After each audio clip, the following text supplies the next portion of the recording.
સૌને નમસ્તે. મારું નામ નિષ્કા છે અને હું ધોરણ 2 માં ભણું છું. મારી શાળાનું નામ એન્જલ એજ્યુકેશનલ સેન્ટર છે.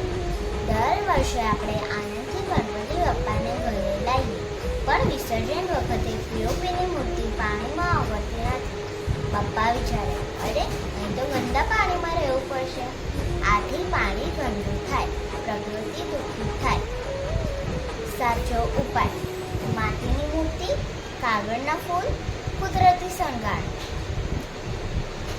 વિસર્જન ઘરમાં પાણીમાં કરીને પાણી છોડમાં નાખવું.